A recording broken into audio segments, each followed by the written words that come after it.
వాస్తవానికి ప్రియులారా, భారత స్వాతంత్ర ఉద్యమములో ముస్లిం సమాజం ఈ దేశ స్వాతంత్ర ఉద్యమాన్ని ముందుకు నడిపించింది సోదరులారా. అనేక ప్రాణ త్యాగాలచే డాక్టర్ తారాచంద్ అనే చరిత్రకారుడు రాస్తాడు, ఈ భారతదేశ స్వాతంత్ర ఉద్యమములో ముస్లిముల ప్రాణాల నజరాన అక్షరాల 8 లక్షలు సోదరులారా.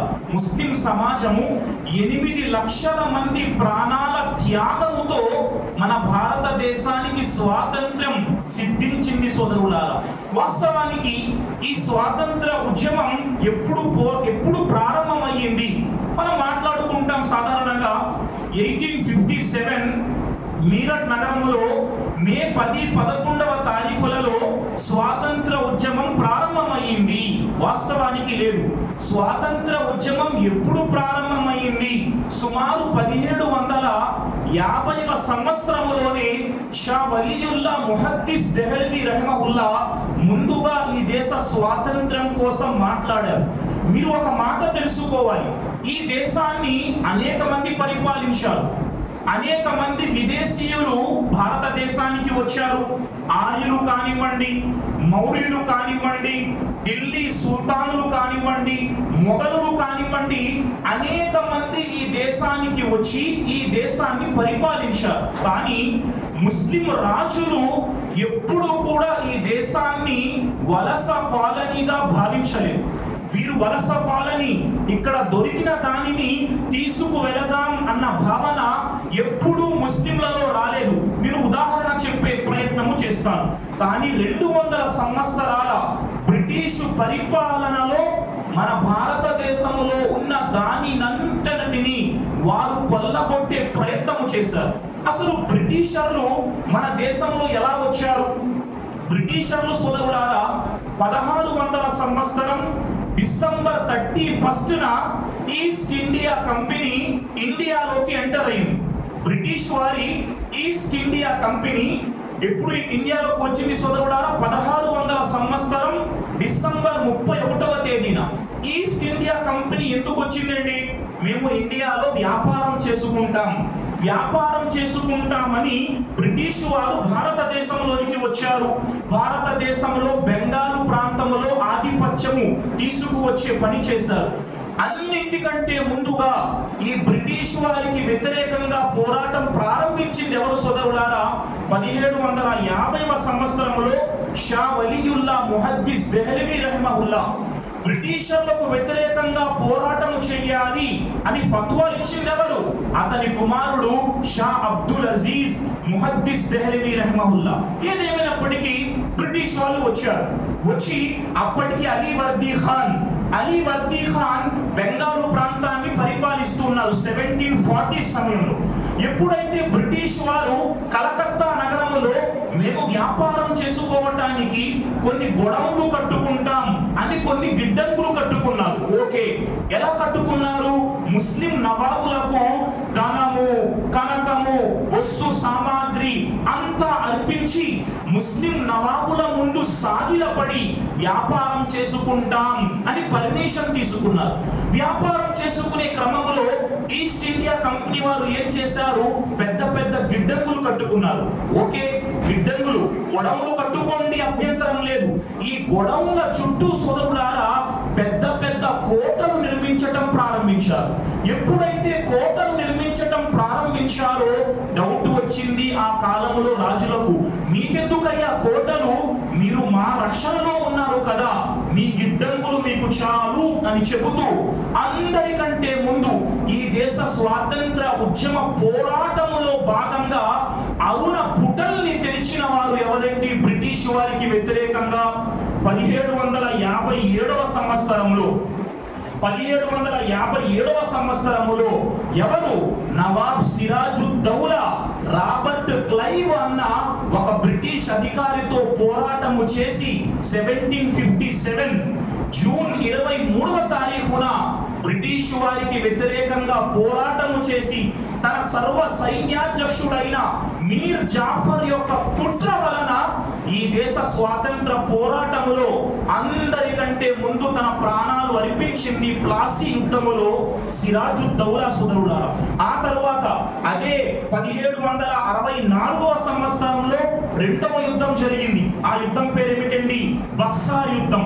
మీర్ ఖాసిం అన్న మరొక యోధుడు ఈ దేశ స్వాతంత్రం కోసం బ్రిటిష్ వారికి వ్యతిరేకంగా పోరాటం చేయడం జరిగింది. పదండి చూద్దాం అసలు దేశ స్వాతంత్ర ఉద్యమం ఎలా ప్రారంభమైంది. 1780లో ఎప్పటి మాట మనమంతా అనుకుంటాం 1857లో ప్రారంభమైంది స్వాతంత్ర ఉద్యమం.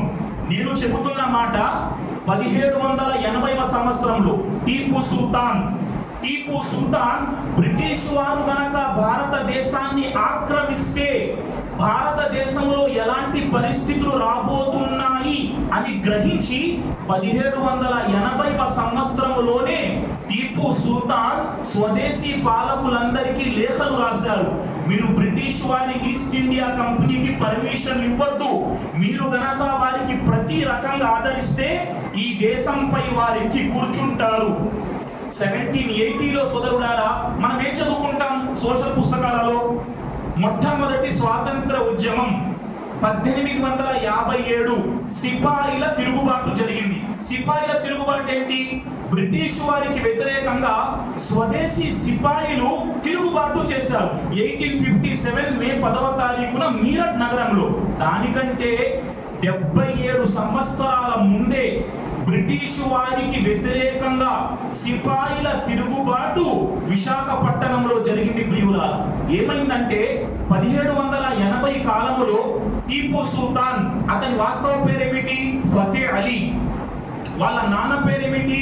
హైదర్ అలీ మైసూరు సామ్రాజ్యంలో బ్రిటిష్ వారికి వ్యతిరేకంగా పోరాటం చేస్తూ ఉన్నారు. మైసూరులో ఎప్పుడైతే బ్రిటిష్ వారికి వ్యతిరేకంగా పోరాటం జరుగుతుందో మైసూరు నుండి ఆర్డర్ వెళ్ళింది. ఎక్కడ? మద్రాసు నుండి ఆర్డర్స్ వచ్చాయి. ఎక్కడికి? మచిలీపట్నం, ఏలూరు, విశాఖపట్నం. ఈ 3 ప్రాంతాలలో ఎవరైతే సిపాయిలు ఉన్నారో ఆ సిపాయిలందరూ మైసూరు వెళ్ళాలి హైదర్ అలీకి వ్యతిరేకంగా పోరాటం చేయడానికి. అప్పుడు సోదరులారా 1857కు 77 సంవత్సరాల ముందు విశాఖపట్నంలో 1780వ సంవత్సరం అక్టోబర్ 3వ తారీఖున విశాఖపట్నంలో ఉన్న ఎవరైతే సిపాయిలు ఉన్నారో వారిలో సుబేదార్గా పనిచేస్తున్న షేక్ అహ్మద్ అన్న వ్యక్తి బ్రిటిష్ వారికి వ్యతిరేకంగా సిపాయిల తిరుగుబాటు చేశాడు. మేము హైదర్ అలీతో పోరాటం చేయటానికి ఎట్టి పరిస్థితులలో రాలేము అని సిపాయిల తిరుగుబాటు జరిగింది. ఎక్కడ? విశాఖపట్నంలో. ఒక ముస్లిం యోధుడు సిపాయిల తిరుగుబాటును ప్రారంభించాడు. ఏం చేశారు బ్రిటిష్ వాళ్ళు ఏం చేశారు? ఈ షేక్ సుబేదార్ను, ఈ సుబేదార్ అహ్మద్ను విశాఖపట్నంలో ఈ రోజు ఏదైతే క్వీన్ మేరీ స్కూల్ ఉందో అబూ సరంగ్ ప్రాంతంలో అక్కడ ఒక ఫిరంగికి కట్టి అతన్ని పేల్చడం జరిగింది. అల్లాహ్ అక్బర్. మొట్టమొదటగా విశాఖపట్నంలో సుబేదార్ అహ్మద్ తన ప్రాణాలు పెట్టడం జరిగింది. ఆ తరువాత ఇక్కడ టీపు సుల్తాన్ పోరాటం చేస్తూ సోదరులారా 1799వ సంవత్సరం, బాగా వినండి, 1799వ సంవత్సరం మే 4వ తారీఖున టీపు సుల్తాన్ చనిపోయారు. టీపు సుల్తాన్ చనిపోతే బ్రిటిష్ అధికారి జనరల్ హ్యారిస్ వచ్చాడు. టీపు సుల్తాన్ యొక్క మృతదేహాన్ని చూసుకున్నాడు. టీపు సుల్తాన్ యొక్క మృతదేహాన్ని చూసి జనరల్ హ్యారిస్ అన్నాడు, ఈ రోజు నుండి భారతదేశం మనదే. టీపు సుల్తాన్ చనిపోతే గాని ఒక బ్రిటిషు అధికారి ఈ రోజు నుండి భారతదేశం మనదే అని ప్రకటించలేకపోయాడంటే టీపు సుల్తాన్ బ్రిటిష్ వారికి వ్యతిరేకంగా ఏ స్థాయిలో పోరాటం చేసి ఉంటారో మీరు అర్థం చేసుకునే ప్రయత్నం చేయండి. సోదరులారా, భారత స్వాతంత్ర ఉద్యమములో 4 మహోన్నతమైన పోరాటాలు జరిగాయి. 4 మహోన్నతమైన పోరాటాలు. మొదటి పోరాటం ఫకీర్లు సన్యాసుల ఉద్యమం. 1753 నుండి 1800 వరకు జరిగిన ఉద్యమం ఫకీర్లు మరియు సన్యాసుల పోరాటం. ఆ తరువాత 1820 నుండి 1870 వరకు 50 సంవత్సరాలు వహబీ ఉద్యమం జరిగింది. ఎలాంటి వహబీ ఉద్యమం అంటే, బ్రిటిష్ వారు ఒకానొక సందర్భంలో చెప్పిన మాట, ఈ దేశ స్వాతంత్ర ఉద్యమములో మేము ఎదుర్కొన్న అత్యంత కష్టతరమైన ఉద్యమం వహబీ ఉద్యమం. ఎవరు చేశారు చెప్పే ప్రయత్నము చేస్తాను. ఆ తరువాత 1830 నుండి 1900 వరకు ఫరాజీ యోధులు తిరుగుబాటు చేశారు. ఆ తరువాత 1800 నుండి 1922 వరకు మలబార్ కేరళ తీరంలో మోప్ల మనగాళ్ళు ఈ దేశ స్వాతంత్రం కోసం పోరాటము చేశారు. ఒక్కొక్క పోరాటం వినండి. 1753 నుండి 1800 వరకు ముస్లిం ఫకీర్లు సన్యాసులు కలిసి పోరాటం చేశారు. ఏ విధంగా? ఫకీర్ మజ్నూ షా, ఒక ఫకీర్ ఉండేవాడు. ఫకీర్ మజ్నూ షా భవానీ పాఠక్ అన్న ఒక సన్యాసితో కలిసి బ్రిటిష్ వారికి వ్యతిరేకంగా పోరాటం చేసేవారు. బ్రిటిషర్లు చూస్తున్నారు, ఈ ముస్లిం ఫకీర్లపై ఎప్పుడు మాకు వారిపై పగ తీర్చుకునే అవకాశం వస్తుంది. అదే క్రమంలో 1771లో సోదరులారా, బెంగాలులో ఒక ఉరుసు జరుగుతుంది. ఆ ఉరుసు జరుగుతున్న సమయంలో ఈ ఫకీర్లందరూ వెళితే బ్రిటిషు గవర్నమెంట్ ఏం చేసింది? ఆ ప్రదేశంలో ఈ ఫకీర్లందరూ రెవెన్యూ వసూలు చేయకుండా ఆపుతున్నారు అన్న నెపం పెట్టి ఒక సందర్భంలో 150 మంది ఫకీర్లను ఒకే ప్రాంతంలో కాల్చి చంపింది బ్రిటిష్ ప్రభుత్వం. ప్రియులారా, అక్కడితో ఫకీర్ల ఉద్యమం ఆగలేదు. మజ్నూ షా చనిపోయాడు. అతని తమ్ముడు మూసా షా ఉద్యమాన్ని ముందుకు తీసుకువెళ్ళాడు. ఎన్ని పేర్లు? సోబన్ అలీ షా, కరీం షా, రోషన్ అలీ, రకరకాల ముస్లిం ఫకీర్లు ఈ దేశ స్వాతంత్ర్యం కోసం పోరాటం చేశారు. సోదరులారా, పదండి చూద్దాం. అహ్లే హదీస్ ఉలమాలు ఏ విధంగా వహబీ మూమెంట్ పేరుతో ఈ దేశ స్వాతంత్రం కోసం పోరాటం చేశారు మీకు తెలుసా? ఈరోజు మనకు తెలియదు. వహబీ ఉద్యమం ఏ విధంగా జరిగింది చెప్పే ప్రయత్నం చేస్తాను. 1820 నుండి 1870 వరకు 50 ఏళ్ల పాటు వహబీ యోధులు పోరాటం చేశారు. ఎలాంటి పోరాటం? ఈ వహబీ మూమెంట్ ప్రారంభించింది ఎవరు? సయ్యద్ అహ్మద్ బరేల్వి ఈ వహబీ మూమెంట్ ప్రారంభించారు. అతని సన్నిహితుడు షా ఇస్మాయిల్ షహీద్ రహిమహుల్లా, వీరిద్దరూ కలిసి వహబీ మూమెంట్ ను ప్రారంభించారు. ఎలా? ఈ దేశ స్వాతంత్రం కోసం పోరాటం చేయాలి. వీరిద్దరూ 1831లో చనిపోతే వహబీ మూమెంట్ సోదరులారా బెంగాలుకు మారిపోయింది. మీర్ నిస్సార్ అలీ అన్న యోధుడు ఈ దేశ స్వాతంత్రం కోసం బెంగాల్లో పోరాటం చేశాడు. మీకు తెలుసా? వహబీలు ఎప్పుడైతే బెంగాలులో దేశ స్వాతంత్రం కోసం పోరాటం చేశారో బ్రిటిష్ ప్రభుత్వం వహబీ యోధులపై ఎలాంటి ఉక్కుపాదాన్ని మోపిందంటే, ఈ వహబీలు ఈ దేశ స్వాతంత్రం కోసం పోరాటం చేస్తున్నారు, ఎలాగైనా వీరి పోరాటాన్ని ఆపాలి. మొట్టమొదటి ఆజ్ఞ జారీ చేశారు. వహబీలు గెడ్డం పెంచకూడదు. ఒకవేళ వహబీలు గెడ్డం పెంచాలంటే ₹2.8 పన్ను కట్టాలి అని వహబీ యోధుల గెడ్డంపై బ్రిటిష్ ప్రభుత్వం పన్ను వేసింది. ప్రియులారా, అయినా ఏ ఒక్క వహబీ యోధుడు ఆ స్వాతంత్ర పోరాటాన్ని ఆపలేదు. అదే క్రమంలో సోదరులారా మస్జిద్లు తగలబెట్టారు. అదే క్రమంలో సోదరులారా 1832 ప్రాంతంలో సుమారు 50 మంది వహబీ యోధులను బెంగాలులో చంపి వారి దేహాలను కనీసం మట్టిలో ఖననము చేయకుండా వారి దేహాలను బ్రిటిష్ ప్రభుత్వం కాల్చింది. ప్రియులారా, అయినా ఏ ఒక్క వహబీ యోధుడు ఈ దేశ స్వాతంత్ర ఉద్యమంలో వెనకడుగు వేయలేదు. ఆ తరువాత ఇదే వహబీ మూమెంట్ సోదరులారా బెంగాలు నుండి బీహార్కు మారింది. బీహార్ రాజధాని ఏంటి? పట్నా యొక్క పాత పేరు ఏమిటి? అజీమాబాద్ అన్న పట్టణాలో ఒక ప్రాంతం ఉండేది. దాని పేరు సాదిక్పూర్ అన్న గ్రామం యొక్క స్వాతంత్ర పోరాట పటిమను మనం మాట్లాడుకోకుండా స్వాతంత్ర ఉద్యమం కోసం మాట్లాడుకోలేం. ఎంతమంది పండితులు ఈ సాదిక్పూర్ ప్రాంతంలో సోదరులారా మౌలానా విలాయత్ అలీ రహిమహుల్లా, మౌలానా ఇనాయత్ అలీ రహమహుల్లా, మౌలానా అహ్మదుల్లా, మౌలానా యహ్యా అలీ, షేర్ అలీ, పీర్ అలీ, ముబారక్ అలీ, సుబ్హానల్లా, ఎంతమంది ఉలమాలు ఈ సాదిక్పూర్ లో పోరాటము చేసేవారంటే పండుగ దినం వచ్చింది, ఈదుల్ ఫిత్ర్ పండుగ దినం.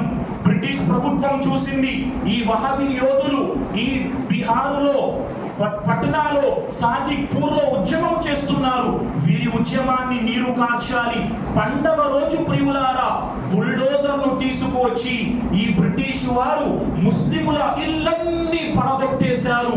అయినా ఏ ఒక్క ముస్లిం తన స్వాతంత్ర ఉద్యమం నుండి వెనకడుగు వేయలేదు. ఒక మాట తెలుసా, ఈ సాదిక్పూర్ యొక్క గొప్పతనం ఏమిటంటే వహబీ యోధుల పోరాటాలు ఎలాంటివంటే దేశానికి స్వాతంత్రం వచ్చిన తరువాత దేశం యొక్క మొట్టమొదటి ప్రధానమంత్రి పండిట్ జవహర్లాల్ నెహ్రూ స్వాతంత్రం సిద్ధించిన తరువాత ఈ బీహార్లో పట్టణాలో సాదిక్పూర్ ప్రాంతానికి వెళ్ళి ప్రసంగం ఇచ్చారు. ఆ ప్రసంగంలో ఆయన చెప్పిన మాట ఏమిటంటే దేశ స్వాతంత్ర ఉద్యమములో హిందువులు ముస్లిములు అందరూ పోరాటాలు చేశారు. అందరి పోరాటాలు త్రాసు యొక్క ఒక పల్లెములో పెట్టి కేవలం సాదిక్పూర్ అహ్లే హదీస్ ఉలమాల త్యాగాలు పల్లెము యొక్క త్రాసు యొక్క ఒక పల్లెములో పెడితే సాదిక్పూర్ ఉలమాయే అహ్లే హదీస్ యొక్క పల్లెము బరువుగా కిందకి దిగిపోతుంది. ఎలాంటి త్యాగం! మౌలానా యహ్యా అలీ రహమహుల్లా, మౌలానా యహ్యా అలీ రహమహుల్లా అండమాన్ నికోబార్ సెల్యులార్ జైలులో 40 ఏళ్ళు కాలాపాని శిక్ష అనుభవించారు. తెలుసా మీకు, ఈ దేశ స్వాతంత్ర ఉద్యమములో బ్రిటిష్ ప్రభుత్వం ఉద్యమకారులపై విధించిన అత్యంత కఠినతరమైన శిక్షలలో ఒక శిక్ష కాలాపాని. ఇప్పటికీ కొట్టి చూడండి, అండమాన్ నికోబార్ దీవులలో సెల్యులార్ జైలు అత్యంత కఠినమైన పరిస్థితి. సోదరులారా, దేశ స్వాతంత్ర ఉద్యమములో సెల్యులార్ జైలులో కాలాపాని శిక్ష పొందిన వారిలో ప్రతి 100 మందిలో 95 మంది ముస్లిములు. ప్రియులారా, ఇది చరిత్ర చెబుతున్న సాక్ష్యం.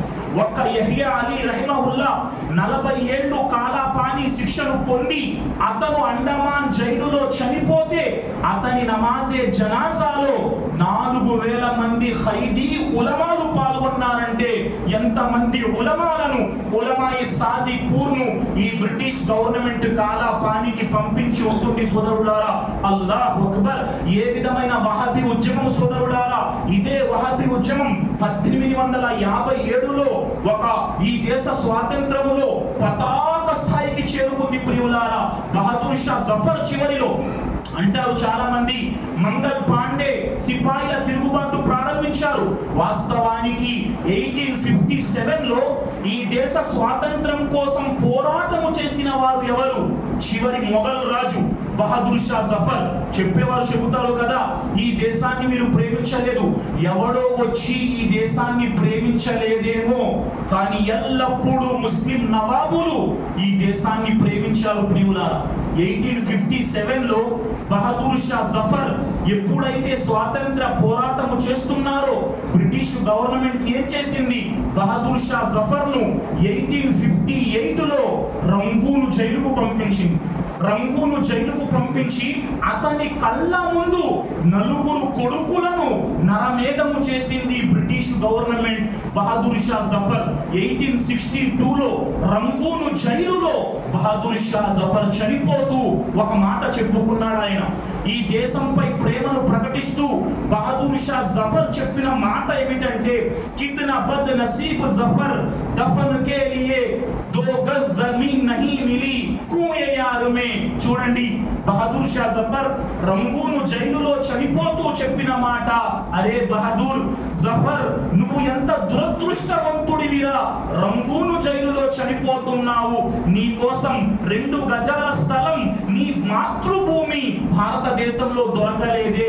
రంగూన్ జైలులో చనిపోతున్న రాజు ఈ దేశంపై ప్రేమను ప్రకటించాడంటే మొఘల్ ఏ విధంగా ఈ దేశాన్ని తమ దేశంగా భావించి దీనికోసం పోరాటం చేసి ఉంటారు. సోదరులారా, ఒక్కొక్క మాట కాదు చెప్పుకుంటూ పోతే సోదరులారా, దేశ స్వాతంత్ర ఉద్యమం ముస్లిముల రక్తముతో లిఖింపబడిన ఉద్యమం సోదరులారా.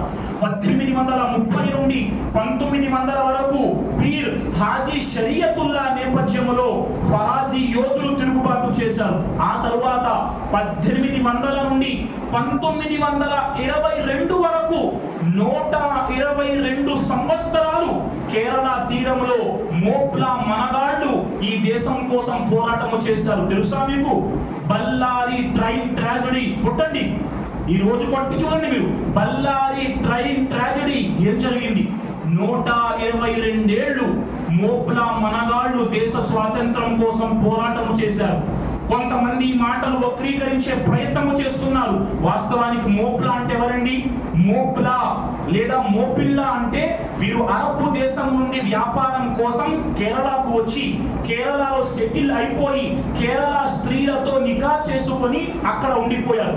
122 ఇయర్స్ వారు దేశం కోసం పోరాటము చేశారు. ఇదే సందర్భంలో 1921 సంవత్సరం నవంబర్ 21 తారీఖున ప్రియులారా, నవంబర్ 19వ తారీఖున దేశ స్వాతంత్ర ఉద్యమములో ఒక చీకటి దినం జరిగింది సోదరులారా. ఈ మోప్లా మనగాళ్ళు ఏం చేశారు? బ్రిటిష్ వారు వారిని అరెస్ట్ చేశారు. ఎంతమందిని? 127 మంది ముస్లిములను బ్రిటిష్ గవర్నమెంట్ అరెస్టు చేసి వీరందరినీ తిరూరు జైలు నుండి బళ్ళారి జైలుకు పంపించాలి. 127 మంది ఎలా పంపించాలి? బ్రిటిష్ వారు ఒక గూడ్స్ వ్యాగన్ తీసుకొచ్చారు. గూడ్స్ వ్యాగన్ యొక్క పొడవు 18 మీటర్లు, దాని వెడల్పు 9 మీటర్లు సోదరులారా. గూడ్స్ వ్యాన్ అప్పుడే కొత్తగా దానికి పెయింటింగ్ వేయటం జరిగింది. లోపల గాలి వెళ్ళటానికి కూడా రంధ్రాలు మూసుకుపోయాయి. 127 మంది పట్టని ఆ గూడ్స్ వ్యాన్ లో సోదరులారా బ్రిటిష్ వారు పచ్చి చేపల్ని కుక్కినట్టు 127 మంది మోప్లా ముస్లిం మనగాళ్లను కుక్కటం జరిగింది. వారు బాధపడితే వారిపై వీరు అత్యంత కఠినంగా శిక్ష విధించి వారిని లోపల పెట్టేశారు. లోపల అలుపులు ప్రియులారా, కేకలు వినిపిస్తున్నాయి శ్వాస ఆడక. 127 మంది లోపల హాహాకారాలు పెడుతున్నారు. బ్రిటిష్ గవర్నమెంట్ కు పట్టలేదు. ట్రైన్ బయలుదేరింది తిరూరు నుండి. 90 మైళ్ళ దూరంలో కోయంబత్తూర్ స్టేషన్ కు ట్రైన్ వచ్చి ఆగింది. బ్రిటిష్ వారు అబ్జర్వ్ చేశారు, ఆ బోగి నుండి ఎలాంటి శబ్దాలు వినిపించటం లేదు. బ్రిటిష్ వారు ఆ బోగి యొక్క తలుపులు తెరిచి చూస్తే 80 నుండి 90 మంది ఆ బోగిలో చనిపోయి కనిపించారు. ప్రియులారా, ముస్లింలతో ఏ విధమైన పరీక్ష ఈ బ్రిటిష్ గవర్నమెంట్ పెట్టుంటుంది? ఈ రోజు బళ్ళారి ట్రైన్ ట్రాజడీ మనకు దాని యొక్క జ్ఞానం ఉన్నదా? కోయంబత్తూర్ స్టేషన్ లో చూస్తే 80 మంది విగత జీవులుగా చనిపోయిన వారిగా కనిపించారు. సుబ్హానల్లాహ్. దేశ స్వాతంత్ర ఉద్యమంలో ముస్లింల ఒక్కొక్క పాత్ర చెప్పుకుంటూ పోతే ఎక్కడ ప్రియులారా? 1885 ఆల్ ఇండియా కాంగ్రెస్ పార్టీ ఎప్పుడు ఆవిర్భవించింది? All India Congress party 1885 December 28వ తారీఖున ఆల్ ఇండియా కాంగ్రెస్ పార్టీ పుట్టింది. 1885 డిసెంబర్ 28వ తారీఖున మీకు తెలుసా? ఆల్ ఇండియా కాంగ్రెస్ పార్టీకి ఆ రోజులలోనే హుమయూన్ కర్మానీ లాంటి ముస్లిములు 5,000 రూపాయలు విరాళముగా ఇచ్చిన సంఘటన, బద్రుద్దీన్ తయ్యబ్జీ లాంటి వారు, రహమతుల్లా సయానీ లాంటి వారు ఆల్ ఇండియా కాంగ్రెస్ పార్టీకి అధ్యక్షులుగా పనిచేశారు. 1885లో వచ్చిన కాంగ్రెస్ పార్టీకి ప్రియులారా. ఆ తరువాత కాస్త ముందుకు రండి.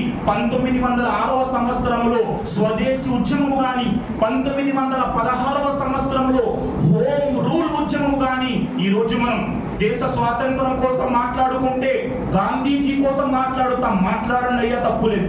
కానీ గాంధీజీ ప్రాణాలు కాపాడిన అల్లా రాసిన విధిరాత జరుగుతుంది. కానీ దానికి కారకుడైన బతహ్మియా అన్సారీ అన్న ముస్లిమును ఈ ప్రపంచం చెప్పే ప్రయత్నము చేయదు.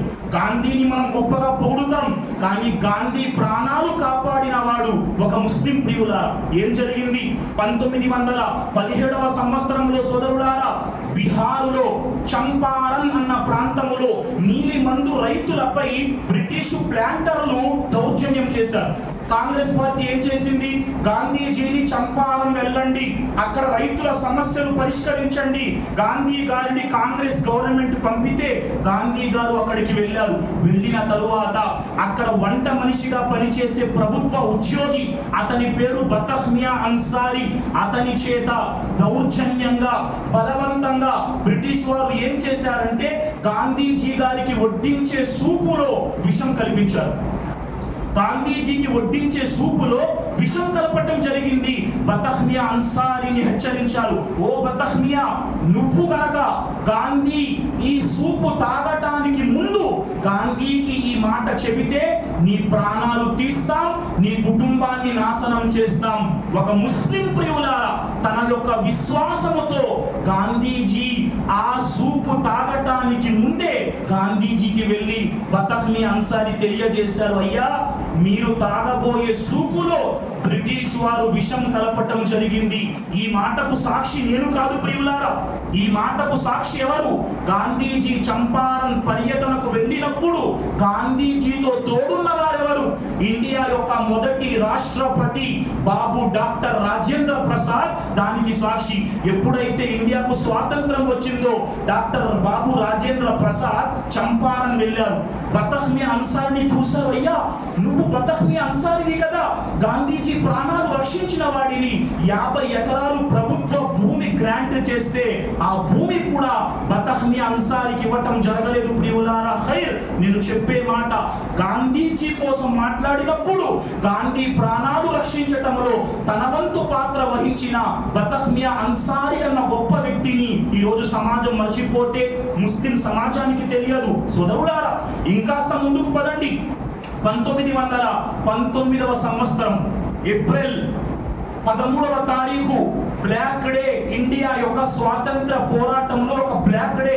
ఎలాంటి బ్లాక్ డే అండి? చదువుకున్నారా? జలియన్ వాలాబాగ్. జలియన్ వాలాబాగ్ మనమంతా సోషల్లో చదువుతాం. జలియన్ వాలాబాగ్ అంటే 1990 ఏప్రిల్ 13వ తారీఖున అమృత్సర్లో ఒక పెద్ద మైదానం, జలియన్ వాలాబాగ్ అన్న మైదానంలో అనేక మంది పోరాటం చేస్తున్నారు బ్రిటిష్ వారికి వ్యతిరేకంగా. ఎందుకు? బ్రిటిష్ గవర్నమెంట్ ఒక చట్టం తీసుకొచ్చింది. ఆ చట్టం పేరేంటంటే రౌలత్ చట్టం. రౌలత్ చట్టం అర్థం ఏంటంటే ఎవరికైనా అరెస్టు వారెంట్ ఇవ్వకుండా స్వాతంత్రం కోసం పోరాడుతున్న వారిని అరెస్టు చేయొచ్చు. Without any arrest warrant arrest చేయొచ్చు అని రౌలత్ చట్టాన్ని తీసుకొస్తే ఆ రౌలత్ చట్టానికి వ్యతిరేకంగా ప్రజలు ఉద్యమం చేశారు. జనరల్ డయ్యర్, మీరందరూ చదివి ఉంటారు. జనరల్ డయ్యర్ ఏం చేశాడు? 10 నిమిషాలలో అక్కడ ఉన్న వేలాది మందిని గన్తో కాల్చి చంపేశాడు. ఎంతమంది చనిపోయారు? 500 మంది చనిపోయారు. మన సోషల్ చెబుతుంది. ఒక మాట మీకు తెలుసా?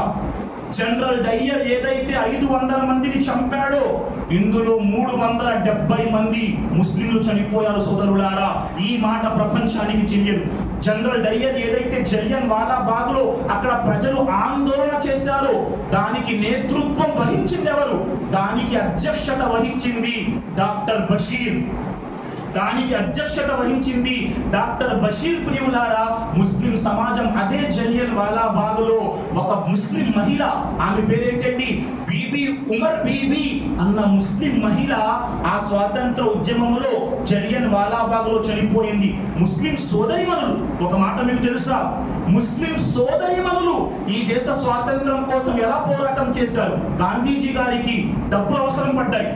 స్వాతంత్ర ఉద్యమంలో గాంధీజీ గారికి డబ్బులు అవసరం పడితే తన బంగారు వజ్రాల గాజును గాంధీజీ గారికి తీసిచ్చింది ఒక ముస్లిం స్త్రీ, మునీరా. ప్రియులారా, గాంధీజీకి ఉర్దూ భాష నేర్పించింది రహానా తయ్యబ్ జీ అన్న ఒక ముస్లిం మహిళ.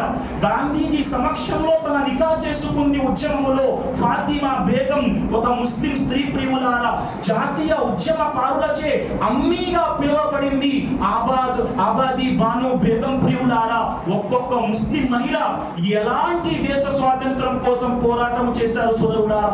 ఆ తరువాత 1920 నుండి 1922 వరకు 2 ఉద్యమాలు జరిగాయి దేశంలో. ఒకటి సహాయ నిరాకరణ ఉద్యమం, రెండు, ఖిలాఫత్ మూమెంట్ ప్రియులారా. ఖిలాఫత్ మూమెంట్ ఎవరు తీసుకొచ్చారు? మొహమ్మద్ అలీ జవహర్, మొహమ్మద్ షౌకత్ అలీ, ఇద్దరు అన్నదమ్ములు గాంధీజీతో కలిసి దేశమంతా తిరిగి బ్రిటిష్ వారికి వ్యతిరేకంగా మీరు సహాయ నిరాకరణ చేయండి. విజయవాడ వచ్చారు. విజయవాడలో అయ్యదేవర కాళేశ్వరరావు నా ఆత్మ కథ అన్న పుస్తకంలో రాశారు. ఎప్పుడైతే గాంధీజీ విజయవాడ వచ్చారో అక్కడ అందరికీ చెప్పారు, ప్రభుత్వ ఉద్యోగాలు విడిచిపెట్టండి, బ్రిటిష్ వారికి వ్యతిరేకంగా పోరాటం చేయండి. గాంధీజీ మాట విన్న వెంటనే తన ఫస్ట్ క్లాస్ మెజిస్ట్రేట్ పదవికి విజయవాడ నగరములో రాజీనామా చేసింది ఒక ముస్లిం ప్రియులారా, గులాం ముహ్యుద్దీన్ సోదరులారా. మెజిస్ట్రేట్ పదవికి అతను రాజీనామా చేయటం జరిగింది. ఇదే ప్రాంతం, ఈ నూజివీడు, ఈ యొక్క మీకు విజయవాడలో అనేక మంది ఉద్యమాలలో జైలులకు వెళ్ళారు సోదరులారా. ఏమని చెప్పను సోదరులారా, ఆ తరువాత 1922 నుండి 1924 వరకు పెట్టారు. భోగాపురం ఎయిర్పోర్ట్ పేరేంటండి? భోగాపురం ఎయిర్పోర్ట్ పేరేంటి? అల్లూరి సీతారామరాజు. మన రాష్ట్రంలో అల్లూరి సీతారామరాజు 1922 నుండి 1924 వరకు 2 సంవత్సరాలు మన్యం పోరాటంలో నర్సీపట్నం ప్రాంతంలో బ్రిటిష్ వారికి వ్యతిరేకంగా వీరోచితంగా పోరాటము చేశారు. ఒక మాట మీకు తెలుసా? అల్లూరి సీతారామరాజు వీరోచితంగా పోరాటము చేశారంటే అతని వెనుక సపోర్ట్ అందించింది ఫజలుల్లా ఖాన్, ఒక ముస్లిం ప్రియులారా. పొన్నలూరి రాధాకృష్ణమూర్తి అన్న వ్యక్తి ఈ మాటను తన పుస్తకంలో రాయటం జరిగింది. నర్సీపట్నం మన్యం ఏరియాలో అల్లూరి సీతారామరాజుకు గవర్నమెంట్ యొక్క 50 ఎకరాల భూమిని అతను గ్రాంట్ చేయించాడు. రెండో మాట తెలుసుకుంటే అల్లూరి సీతారామరాజుకు బ్రిటిషర్లకు వ్యతిరేకంగా తుపాకీ కాల్చటం నేర్పింది షేక్ మదీనా, ఒక ముస్లిముగా రికార్డులు మనకు చెబుతున్నాయి సోదరులారా. పదండి చూద్దాం.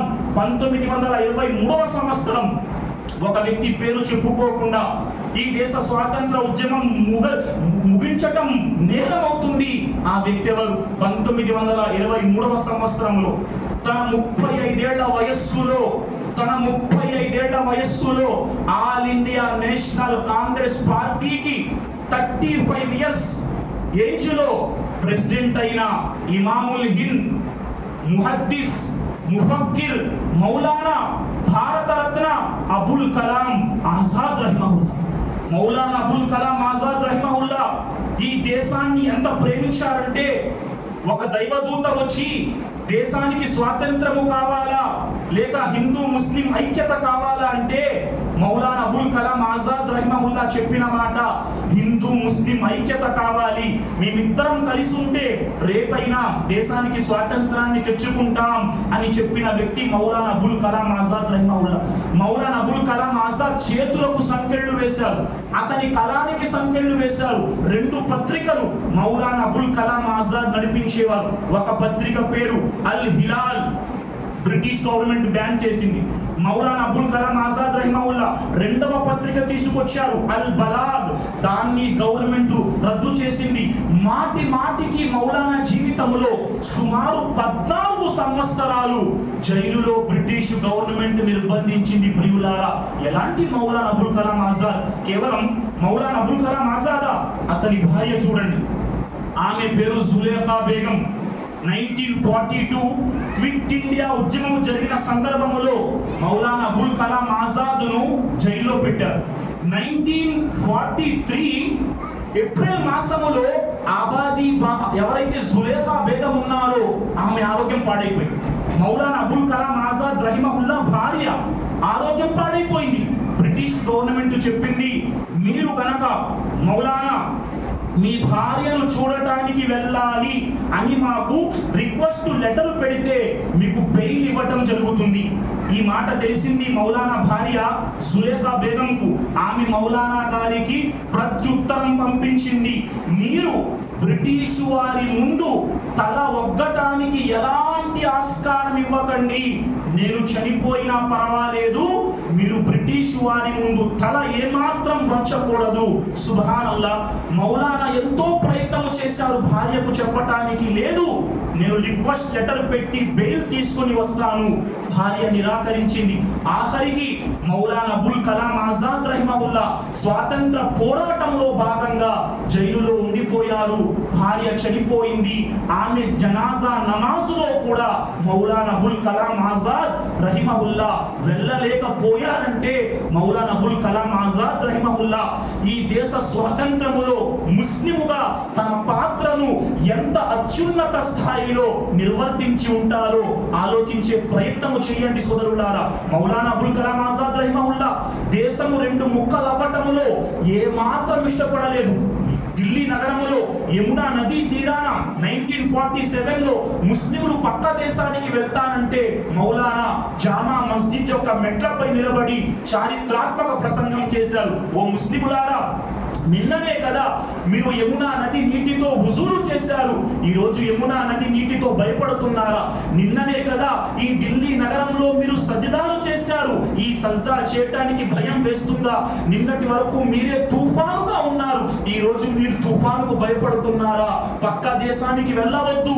మౌలానా అబుల్ కలాం ఆజాద్ రహిమహుల్లా దేశం రెండు ముక్కలు కాకూడదు అనుకున్నారు. అదే విధంగా ముస్లిం సమాజం వేరే ప్రాంతానికి వెళ్ళటానికి ఇష్టపడలేదు సోదరులారా. ఇంకాస్త ముందుకు రండి నా సోదర సమాజమా. 1925వ సంవత్సరం కాకోరి రైలు డకౌతీ కేసు. కాకోరి రైలు డకౌతీ అంటే ఏం జరిగింది? 1925 ఆగస్టు 9వ తారీఖున హిందుస్థాన్ రిపబ్లిక్ ఒక అసోసియేషన్ ఏర్పడింది. ఎక్కడ? యూపీలో. అందరూ హిందువులు. ఎవరండి? బిస్మిల్ ఒక పేరు, మౌర్యాలాల్, మురారీలాల్, ముకుందాలాల్, అందరూ హిందువులు. వారు దేశ స్వాతంత్రం కోసం పోరాటం చేసేవారు. ఒక ముస్లిం యువకుడు వెళ్ళి చెప్పాడు, నేను కూడా హిందుస్థాన్ రిపబ్లిక్ అసోసియేషన్ లో భాగస్వామిని అవుతాను. నువ్వు ముస్లిమే కదా, నువ్వు మా వద్దకు రాకూడదు.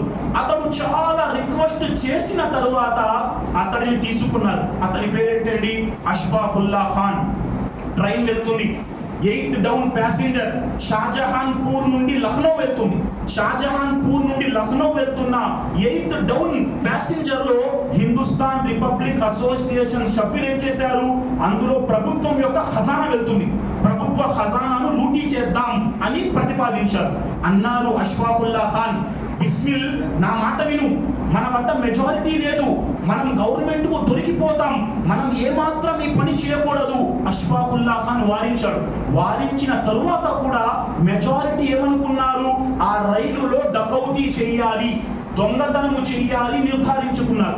ఎప్పుడైతే నిర్ధారించుకున్నారో సోదరులారా, ఆ రైలు డకౌతీ కేసులో తనతో ఉన్న ఇతరులపై ఎలాంటి నెపం పడకుండా పూర్తి నెపాన్ని తనపై అంగీకరించుకొని 27 ఏళ్ల వయస్సులో ఉరికమ్మం ఎక్కిన అష్ఫాకుల్లా ఖాన్ ఒక ముస్లిం ప్రియులా.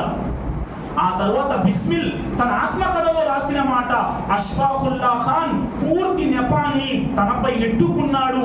అష్ఫాకుల్లా ఖాన్ 1927వ సంవత్సరం డిసెంబర్ 19వ తారీఖున 27 సంవత్సరాల ఒక ముస్లిం యువకుడు ప్రియులారా ఈ దేశ స్వాతంత్ర ఉద్యమంలో భాగంగా ఒక మాట చెప్పి వెళ్ళాడు. మీరు హిందువులైనా ముస్లిములైనా ఈ దేశ స్వాతంత్రం కోసం పోరాడటం మన బాధ్యత అన్న మాట చెప్పి అతని సోదరులారా ఉరికంబానికి వేలాడాడు సోదరులారా. ఆ తరువాత 1929వ సంవత్సరంలో మీకు తెలుసా సంపూర్ణ స్వరాజ్ ఉద్యమం.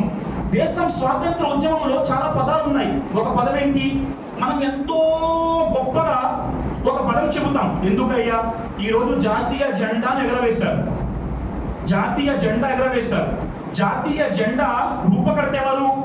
మనమంతా చెప్తాం పింగళి వెంకయ్య. జాతీయ జెండాను ఈరోజు ముస్లింలు ఎగరవేసే జాతీయ జెండాను పింగళి వెంకయ్య తయారు చేయలేవు. పింగళి వెంకయ్య తయారు చేసిన జాతీయ జెండాలో అశోక చక్రం లేదు, చరఖా ఉంది. ఏదైతే నూలు వడుకుతామో ఆ చరఖా. మరి ఈరోజు ముస్లిములు ఏదైతే జాతీయ జెండాను ఎగరవేస్తున్నారో, దేశ ప్రజలు అందరూ జాతీయ జెండాను ఎగరవేస్తున్నారో అందులో ఆ చరఖాను తీసి దాని స్థానములో అశోక చక్రాన్ని పెట్టింది ఎవరు?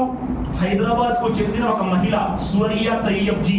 ఒక ముస్లిం మహిళ జాతీయ జెండాను రూపొందించింది. జాతీయ జెండా ముస్లిం రూపొందించింది కాబట్టి ఎగరవేయటం మానేస్తారా? ఆమె జాతీయ జెండాను రూపొందించినట్టు నేను చెప్పలేదు. Trevor Royle the last days of Raj అన్న పుస్తకంలో ఈ మాట ప్రతిపాదించాడు. ఆమె ఏదైతే జాతీయ జెండా రూపొందించిందో రాజ్యాంగ పరిషత్ 1947 or 1947 జూలై 22న ఆమె రూపొందించిన జెండాను రాజ్యాంగ పరిషత్ ఆమోదించింది. ఏమని చెప్పాను? ఈ రోజు దేశంపై భక్తితో జై హింద్ నినాదం చెప్తాం. జై హింద్, జై హింద్. ఈ జై హింద్ నినాదాన్ని ఇచ్చింది ఎవరు? ఒక ముస్లిం, ఆబిద్ హసన్ సఫ్రాని. జై హింద్ మానేస్తారా? జై హింద్ నినాదాన్ని ప్రతిపాదించింది ఒక ముస్లిం, ఆబిద్ హసన్ సఫ్రాని. ఇన్క్విలాబ్ జిందాబాద్, స్వాతంత్ర ఉద్యమంలో ఒక వాడిన పదం ఇన్క్విలాబ్ జిందాబాద్. ఎవరు ప్రతిపాదించారు? డాక్టర్ హసన్. ఎవరండి? హస్రత్ మొహాని ఆ ఇన్క్విలాబ్ జిందాబాద్ అన్న పదాన్ని ప్రతిపాదించారు. ఏమని చెప్పను? 1929లో ఒక ఉద్యమం జరిగింది. ఒక మాట తెలుసా మీకు? 1947 కంటే ముందు పండిత్ జవహర్లాల్ నెహ్రూ 1929 డిసెంబర్ మాసంలో లాహోర్ నగరంలో రావి నది ఉంది. రావి నది తీరాన 3 లక్షల మంది ప్రజల మధ్య జాతీయ జెండా ఎగరవేశారు. ఎవరు? పండిట్ జవహర్లాల్ నెహ్రూ. దాన్ని ప్రతిపాదించింది ఎవరు? జెండా ఎగరవేద్దాం అప్పటి విధంగా ఉన్న జెండా ప్రకారం. ముస్లిం హస్రత్ మొహాని. ఆ తర్వాత 1930 జనవరి 26న కూడా హస్రత్ మొహాని చెబితే ఆయన జెండా ఎగరవేశారు. ఒక మాట తెలుసా? మనం జనవరి 26న రిపబ్లిక్ ఎందుకు చేసుకుంటాం? అదే డేట్ జనవరి 26ని ఎందుకు చేసుకుంటారు? 1930 జనవరి 36న హస్రత్ మొహాని పండిట్ జవహర్లాల్ నెహ్రూతో జాతీయ జెండాను ఎగరవేయించారు సోదరుడా. ఆ తర్వాత 1930 తర్వాత 1932లో సోదరులారా క్విట్ ఇండియా ఉద్యమం. క్విట్ ఇండియా కాదు, ఉప్పు సత్యాగ్రహం. ఉప్పు సత్యాగ్రహాన్ని ముస్లింలు ముందుకు తీసుకువెళ్లారు. గాంధీజీ ఏం చేశారు? గుజరాత్ లో కచ్ ప్రాంతంలో ఉద్యమాన్ని తీసుకొచ్చారు. మద్రాసులో, ఇటు విశాఖపట్నంలో అనేక మంది ముస్లింలు జైళ్లకు వెళ్ళారు సోదరులారా. ఆ తర్వాత ఇంకాస్త ముందుకు రండి. 1942 క్విట్ ఇండియా ఉద్యమం. దేశ స్వాతంత్ర చరిత్రలో ఒక మహోన్నత ఉద్యమం. 1942లో క్విట్ ఇండియా ఆగస్టు 9వ తారీఖున ఎవరైతే గాంధీజీ ఉన్నారో క్విట్ ఇండియా ఉద్యమాన్ని ప్రారంభించారు. ఒక మాట మీకు తెలుసా? Quit India, Bharat Chhodo Andolan. Quit India అన్న మాట గాంధీజీ గారికి ప్రతిపాదించింది ఎవరు సోదరులారా? క్విట్ ఇండియా అన్న పదాన్ని గాంధీజీకి ప్రతిపాదించింది డాక్టర్ యూసుఫ్ మెహర్ అలీ, ఒక ముస్లిం. Quit India మానేస్తారా? వినండి. జై హింద్ నినాదకర్త ఆబిద్ హసన్ సఫ్రాని ముస్లిం. ఇన్క్విలాబ్ జిందాబాద్ నినాదకర్త హస్రత్ మొహాని. ఆ తరువాత క్విట్ ఇండియా నినాదకర్త డాక్టర్ యూసుఫ్ మెహర్ అలీ సోదరులారా. ఈ విధంగా ఆ తరువాత కాలంలో సరిహద్దు గాంధీ, ఎవరైతే ఖాన్ అబ్దుల్ గఫార్ ఖాన్ అనేక రకాల ఖిద్మతి అంటే వీరులుగా వారు అనేక రకాల త్యాగాలు చేస్తే ఈ విధంగా 200 సంవత్సరాల చరిత్రలో ముస్లింలు తమ ప్రాణ త్యాగాలు చేయటం వల్ల ఈ దేశానికి స్వాతంత్రం సిద్ధించింది ప్రియులారా. ఈరోజు మనం చెప్పే మాట ఏమిటంటే, ఎక్కడైతే గాంధీజీ మాట మనం చెప్పుకుంటామో, గాంధీజీ ప్రాణాలు కాపాడటంలో తన వంతు సహకారం అందించిన బతఖ్మియా అన్సారీ పేరును ఈ సమాజం మర్చిపోకూడదు. ఎక్కడైతే పండిట్ జవహర్లాల్ నెహ్రూ పేరు మనం చెప్పుకుంటున్నామో అదే సమయంలో సోదరులారా మౌలానా అబుల్ కలాం ఆజాద్ రహిమహుల్లా పేరు మనం మర్చిపోకూడదు. ఎక్కడైతే మంగల్ పాండే విషయం మాట్లాడుతున్నామో 1857లో అదే పక్షములో మనం బహదూర్ షా జఫర్ యొక్క పేరును మర్చిపోకూడదు. ఎక్కడైతే లక్ష్మీ ఝాన్సీ భాయ్ పేరు మనం చెప్పుకుంటామో అక్కడ హజరత్ బేగం మహల్ యొక్క పేరు మర్చిపోకూడదు. మనము గనక మర్చిపోతే మనం అన్యాయం చేసిన వారం అవుతాం. కాబట్టి ముస్లిం సమాజమా, ఈ రోజు ఈ స్వాతంత్ర దినం సందర్భంగా మనం మన దేశానికి, ముస్లిం సమాజానికి ఇచ్చే గొప్ప సందేశం ఏమిటంటే, ఈ దేశాని కోసం మనం మాజీలో చాలా త్యాగాలు చేశాం. మనం భవిష్యత్తులో కూడా ఈ దేశం కోసం పని చేసే వారిగా ఉండాలి. ఈ దేశం స్వాతంత్రం సిద్ధించి సోదరులారా 80 సంవత్సరాల స్వాతంత్ర దినోత్సవాన్ని జరుపుకుంటున్న ఈరోజు కూడా నా దేశంలో అంటరానితనం ఉంది. ఎప్పుడు అసలైన స్వాతంత్రం వస్తుంది? ఎప్పుడు అసలైన స్వాతంత్రం వస్తుంది సోదరులారా? అసలైన స్వాతంత్రం ఈ దేశంలో అంటరానితనం కోల్పోయినప్పుడు. తమిళనాడులో ఒక ప్రాంతంలో టీ తాగటానికి వెళ్తే ఇప్పటికీ 2 గ్లాసుల టీ విధానమట. ఒకటి గాజు గ్లాసు, ఒకటి ఏంటండి స్టీల్ గ్లాస్. పెద్ద కులం వాడికి 1 గ్లాసులో టీ, చిన్న కులం వాడికి 1 గ్లాసులో టీ. ఇంకా ఎక్కడున్నాం ఈరోజు? ఇప్పటికీ నా దేశం ఎలా ఉందంటే మద్యముతో కూరుకుపోయింది. రోజుకు 380 మంది నా దేశంలో మద్యం త్రాగటం వల్ల చనిపోతున్నారు. ఎక్కడ స్వాతంత్రం వచ్చింది? తమిళనాడులో మద్యము త్రాగి ఒక వ్యక్తి కుక్కపై అత్యాచారం చేస్తున్నాడు. బాపట్ల నగరంలో ఒక వ్యక్తి త్రాగి తన తల్లిని రాయితో కొట్టి చంపుతున్నాడు. సూర్యాపేటలో త్రాగి వచ్చిన తండ్రి 1 సంవత్సరం పాప ఏడుస్తుందని ఆ పాపను బండకేసి కొట్టి చంపుతున్నాడు. ఎక్కడ వచ్చింది మనకి స్వాతంత్రం? మరి నా దేశంలో లంచం ఉంది, వ్యభిచారం ఉంది, వడ్డీ ఉంది, ఆడపిల్లలను తల్లి గర్భంలో చంపటం జరుగుతుంది. మరి ఎప్పుడు వీటన్నింటిని మనం రూపుమాపినప్పుడే అసలైన స్వాతంత్రం సిద్ధిస్తుంది. కాబట్టి ఈరోజు ముస్లిం సమాజం యొక్క బాధ్యత ఏమిటంటే మనం ప్రపంచానికి ఇస్లాం యొక్క మంచి పద్ధతిలో దావత్ ఇచ్చే ప్రయత్నము చేయాలి. మనం స్థాపించాం ఈ దేశాన్ని. రాబోయే రోజుల్లో కూడా ముస్లింలు తమ వంతు సహకారముగా, తమ వంతు ప్రయత్నముగా సమాజంలో మద్యము లేని వ్యవస్థను, వడ్డీ లేని వ్యవస్థను, వ్యభిచారము లేని వ్యవస్థను, స్త్రీని గౌరవించే వ్యవస్థను, ఆడపిల్లను తల్లి గర్భములో చంపకుండా ఉండే వ్యవస్థ కోసం మనం పోరాటం చేయాలి. చివరి మాట మాట్లాడుతున్నాను. ఈరోజు ఇవన్నీ ఎలా జరగగలవు? సుబ్హానల్లా, ఇస్లాం యొక్క దావత్తో జరగగలవు. కాబట్టి నా సోదర సమాజమా, మనం ఏ విధంగానైతే దేశ స్వాతంత్ర పోరాటంలో మహోన్నతమైన పాత్రను పోషించామో, రాబోయే భవిష్యత్తులో కూడా మన దేశాన్ని ఒక చక్కటి దేశంగా, ప్రపంచంలో నమూనా కలిగిన దేశంగా స్థాపించే ప్రయత్నం ముస్లిం సమాజము చేయగలదు. కాబట్టి మనమంతా మన బాధ్యతలు గ్రహించాలి. దానికి అనుగుణంగా మన జీవితం గడిపితే ఇహ పరాల సాఫల్యం మనకు ఉంటుంది. ప్రియులారా, చివరిగా అల్లాహ్తో దువా చేస్తున్నాను. అల్లాహ్ సుబ్హానహు వ తఆలా ఏవైతే మాటలు, ఏవైతే చరిత్ర ఉందో ఆ చరిత్ర ముందుగా మాకు తెలుసుకునే భాగ్యాన్ని మాకు ప్రసాదించు. ఈ దేశాన్ని మరింత అభివృద్ధి పదములో నడిపించేటందుకు మేమంతా సేవ చేసే భాగ్యాన్ని ప్రసాదించు. నీ యొక్క తౌహీదును ప్రపంచానికి అందించే భాగ్యాన్ని, మేము చేసుకునే భాగ్యాన్ని మాకు ప్రసాదించు. నీ ప్రవక్త యొక్క సీరత్ను ప్రపంచానికి అందించే భాగ్యాన్ని మాకు ప్రసాదించు. నీ ధర్మం యొక్క గొప్ప విషయాన్ని, ఈ శాంతి ధర్మం యొక్క శాంతి సందేశాన్ని ప్రపంచానికి అందించే భాగ్యాన్ని మాకు ప్రసాదించు. ఆమీన్ యా రబ్బల్ ఆలమీన్. ఫజజాకుముల్లాహు ఖైరా. వస్సలాము అలైకుం వరహ్మతుల్లాహి వబరకాతుహు.